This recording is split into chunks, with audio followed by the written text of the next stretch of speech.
Hi guys, and welcome back to my channel. Today I have a review for this Clean Touch ink pad.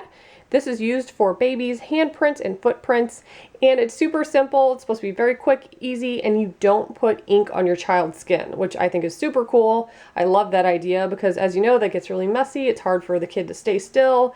If you've ever tried it, you know. But look how easy this is. There's some instructions on the back, so you can take your photo album or paper or whatever you want the print on. You lay that down, you put the ink pad on top of that, and then you just place the baby's foot or hand on top, and it transfers it. How easy is that? And Miss Raylan just turned 7 months, and sadly, with your second child, you kind of forget to do things like this, which sounds terrible, but it's totally true because you got so much else going on. So I'm super excited to try this out and be able to have a little handprint and footprint for her. And you should be able to get at least 2 uses out of this ink pad.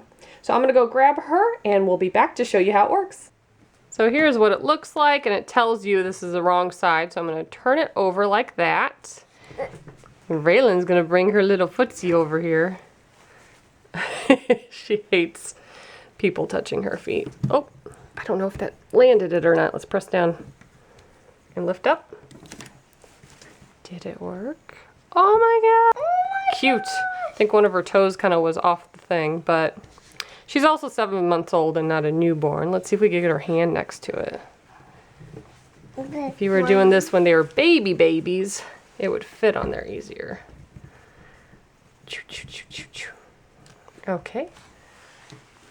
Oh, how cute. That's so cute. That's for me, okay? Yeah. Can that be for me, Mom? Here, we want to make you one? Yeah. We could do another one. So you can kind of see through how it works. Might have to do a... Okay, let's see your little hand, honey. Oh, she's drooling on herself.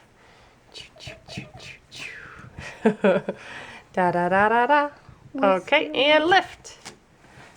Good job. Thank you. Isn't that sweet? So I think these turned out pretty great. If you want it really pigmented, I would suggest 1 use. You can use it multiple times, but it's going to get a little bit more faint each time you use it once that ink starts wearing off. But I think it's pretty awesome. I love that it's not smeared, because like I said, Jackson's totally are, for his hands and his feet. It looks like a smear here, but that's actually her wrist. So I think it turned out pretty good. And it dries really quickly, so you can touch it. It's not going to smear it. So if you guys are interested in ordering one of these, I will have a link below. And as always, thank you so much for watching. Bye, guys.